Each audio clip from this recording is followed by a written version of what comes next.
having a great day. Clarissa Mae Yoga here on Yoga Goddess Academy this morning.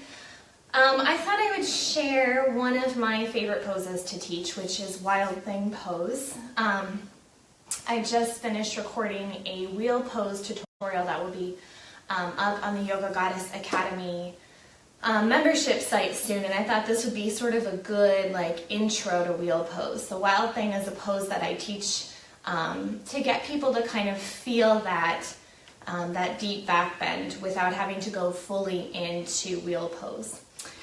So I won't do too much of a warm-up this morning, so if you need to warm up, do a little bit on your own. I kind of want to just get into the meat of the pose instead. So grab your mat. We're going to start in downward facing dog. We're going to just do a little bit of a warm-up in down dog, and then we'll move into the pose. So bring the wrists underneath the shoulders. Bring the knees underneath the hips. Go ahead and tuck the toes back behind you, gazing just a little bit forward. On an inhale, push through the palms of the hands. Start to tuck the chin as you pull the low belly in and lift the kneecaps about 1/2 inch off the mat. Feel the strength of the abdominals here. On an inhale, lift the sitting bones high as you lengthen up, and lift the sitting bones all the way up as you stretch through the backs of the legs first. And then as you exhale, sink the heels back behind you, drop the head between the shoulders, and then if you need to, bend the knees a little bit so you feel this in the shoulders more than the hamstrings. You could alternate knee bends a little bit at first if you need to, if that feels good. And then we're going to start with a 3-legged down dog warm-up. So take your right foot, slide it in toward the middle of the back third of your mat. On an inhale, take your left foot, lengthen it all the way up to the ceiling, as high as you can get it. We're going to flex down through the left toes. So if you look underneath your t-shirt, you should be able to see your left toes. So you're going to try and keep your hips square to start with. And then we're going to start to open up through the hips. So you take the left leg and you stack it over top of the right and open up first. Breathe in and breathe out here. Then you could take your left knee and bend it and pull it in toward the right glute. Breathe in and breathe out. And then rotate the knee back down and set it back down on the mat. Take a break in tabletop. We're going to do a couple cat-cows to warm up the spine. Release the tops of the feet. Inhale, open up through the chest. Exhale, press into the mat and round. Inhale, sweep and look forward. Exhale, press and round. Inhale, one more. Exhale. Inhale, neutral spine. Let's try the same thing on the right side.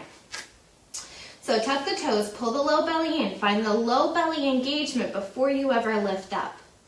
See if you can lift the knees about 1/2 inch off the mat, and then press those sitting bones nice and high for down dog. Make any movements that you need in your down dog so you get situated and stable. And then take your left foot, slide it into the center of the mat. On an inhale, let's take the right leg up toward the ceiling.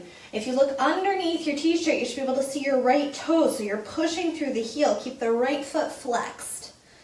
Good. On an inhale, let's take that right leg and stack it over the left, so we're opening up the hips toward the right side. And then you take that right knee and bend the knee and drop it in toward your left glute. Stretch a little bit through the hip flexor group. Rotate the right kneecap back down and release the right foot to the mat. Bring the shoulders forward, slide the toes back behind you. As you exhale, lower the knees down. Keep the hips forward of the knees. Look forward as you push through the heels and lower the thigh bones down. Open up through the chest and release. Low belly, mid belly, upper chest, all the way down to the mat. Release the tops of the feet. Take the forearms and walk them forward. Open up here, Sphinx pose. Low belly pulls to the spine. Take a full deep inhale.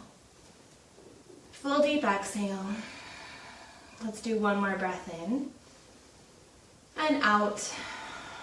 And let's find our cobra pose because we're warming up our spine for our Wild Thing. So release the chest, slide the hands next to the shoulders, tuck the chin. On an inhale, peel the chest up and off the mat. Look forward as you exhale, release back down. Try that 2 more times. Inhale, roll up. Look forward, squeeze the elbows in. Exhale, release back down. One more time. Inhale, roll up. And exhale. Tuck the toes, push through the heels. Gaze about 6 inches ahead of your nose. Push yourself up, tabletop position. Tuck the toes back behind you. Lift the sitting bones high, downward facing dog. Make any adjustments that you need, and let's give this a shot. So, Wild Thing is like a transition move that you can do, so you can take it into deeper poses. You can transition into it from a 3-legged down dog to add a little bit of an element. It's also just a really fun pose, I think. So, come into your downward facing dog. Let's start with the right side. So step your left foot into the center of the mat. On your inhale, take your right leg and lengthen it all the way up toward the ceiling. Go ahead and take a peek, look at your toes, stack your hip, and then bend your knee. Now you have to just trust a little bit here. So you're going to allow the right foot to fall to the outside of your left foot. To do that, you have to let go of your right hand.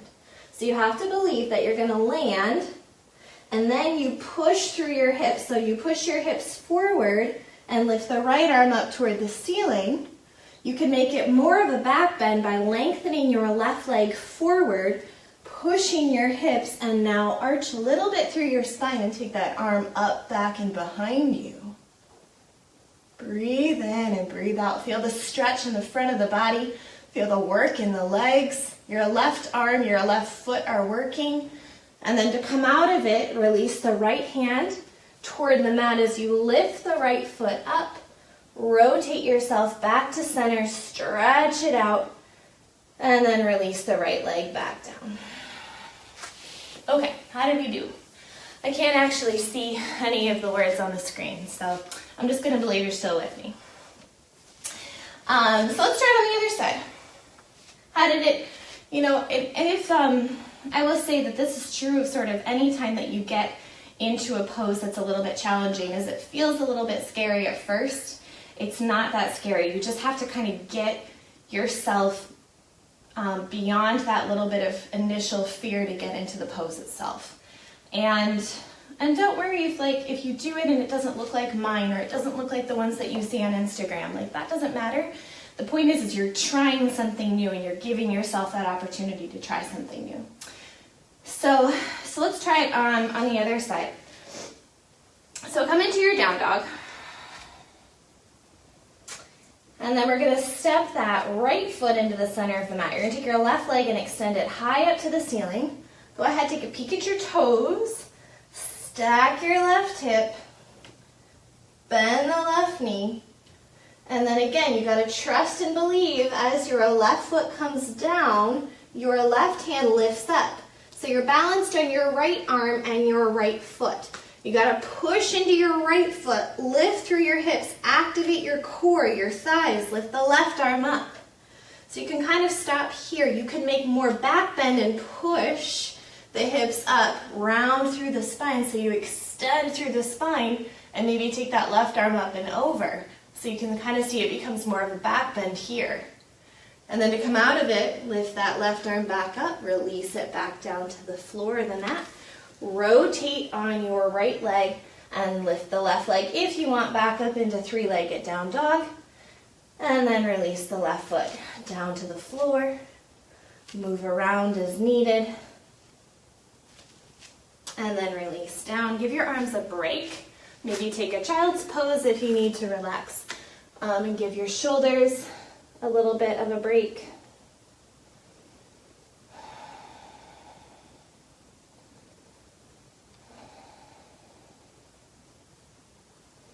And then I would add a little shoulder stretch, so walk the palms of the hands forward, tuck the toes, and come into puppy dog. So you want to keep the hips high, drop the forehead or the chin down to the mat, and stretch into that shoulder girdle.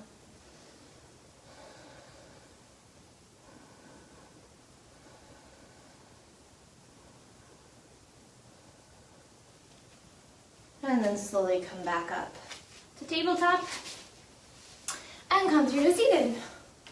So I know that was kind of quick, and we didn't do a whole lot of warm-ups. So If you felt like you needed to warm up something, maybe you needed more warm up in your shoulders, maybe you need to do a couple of sun salutes, and then try the wild thing again.